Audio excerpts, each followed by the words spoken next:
Bonjour à tous, bon d'où détection, bon petite présentation du Nocta Impact, voilà, je l'ai reçu hier, voilà la forme, il est quand même pas mal design,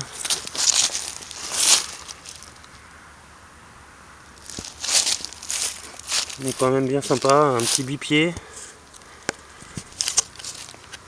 une petite canne soi-disant télescopique mais pas terriblement télescopique, c'est un peu dommage.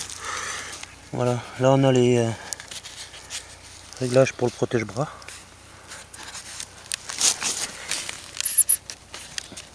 Comme on peut voir, on peut le régler jusqu'ici si on déplace le bipied.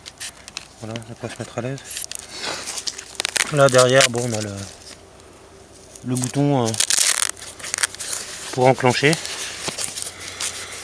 pour l'allumer, et ça fait le volume. Ce petit bouton là, dès qu'on allume, ça fait le volume. Voilà, il est là. Et dès qu'on allume le casque sans fil, c'est le petit casque sans fil qui est vraiment bien confortable, bien fini avec des belles coutures et tout. Voilà, il se recharge par USB, et dès qu'on allume le casque sans fil, et ben le son du casque, on le règle du coup sur le boîtier. On peut rajouter un casque filaire, et là c'est les piles qui sont ici. Bon, une petite sangle bien épaisse. Un repose-bras quand même bien renforcé, je trouve. Il a l'air bien solide, assez souple et bien solide. C'est pas mal. Alors pour la poignée, voilà, une petite poignée caoutchouc, c'est pas mal, sauf que ce qui me dérange moi c'est un petit peu les coutures qu'on voit là, quand on est main nue. Derrière, voilà, je sais pas trop si on voit derrière là les petites coutures. C'est un petit peu gênant, on les sent un petit peu, mais bon, ça devrait passer. Bon, pour le boîtier, l'écran avec le protège-pluie, voilà, c'est pas mal. Ils ont eu l'idée de faire un petit cache pour le soleil là, pour les reflets quand on a le soleil, c'est pas mal. Voilà, des petites touches en relief. Voilà, on peut changer les modes, rétroéclairage, poignée vibrante, bien sûr pour ceux qui entendent un peu mal. Une petite LED si on veut éclairer.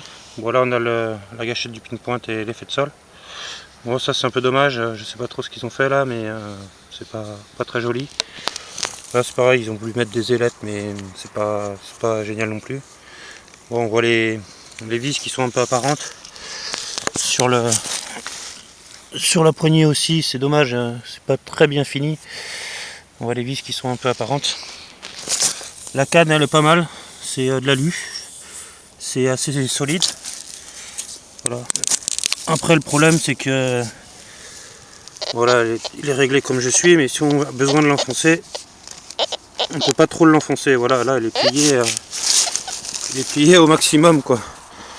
On voit la longueur, il y a des cannes bien plus rétractables. Parce qu'ici ça fait un peu comme le Minelab là, c'est pareil, c'est juste l'embout qui s'enlève et derrière il y a le raccord pour le câble. Voilà. Bon, après on voit le câble qui passe dans le bas de canne, ça c'est pas mal, ça évite de trop l'accrocher.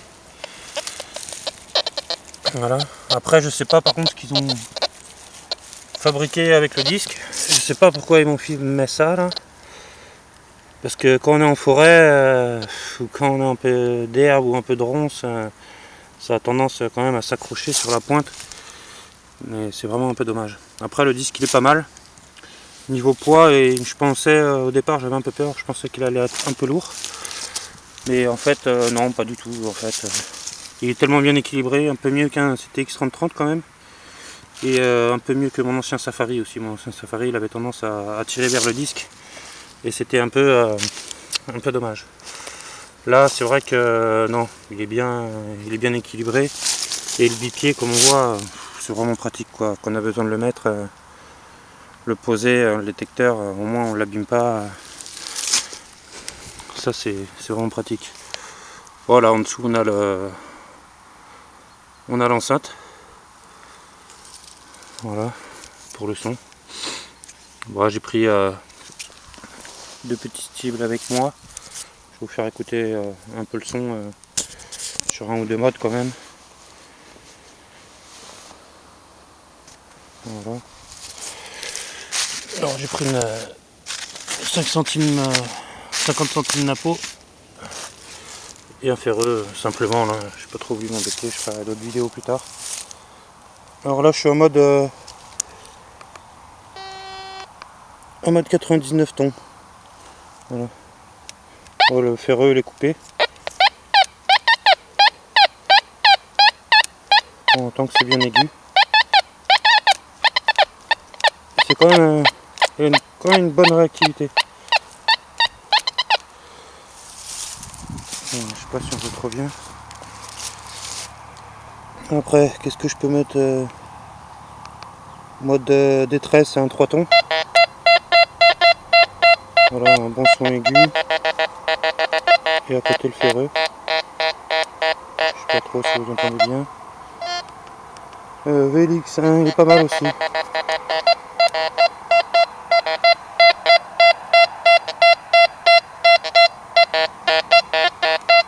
Bon, c'est agréable aussi, on a un changement de fréquence, voilà. On peut passer de 20, 14 et 5 kg.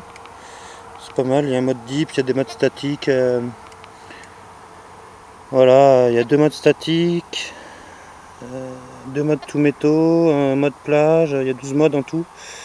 C'est pas mal, il affiche la barre de minéralisation, voilà, poignée vibrante, un peu de tout. Bon, il y a quelques gadgets, mais c'est pas mal. Et niveau poids, non, franchement, on peut passer quelques heures avec, il n'y a vraiment pas de problème.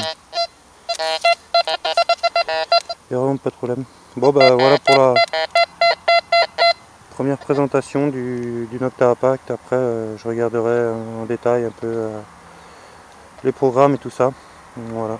Bon allez, je vous remercie, voilà ce que j'en pense. C'est quand même pas mal.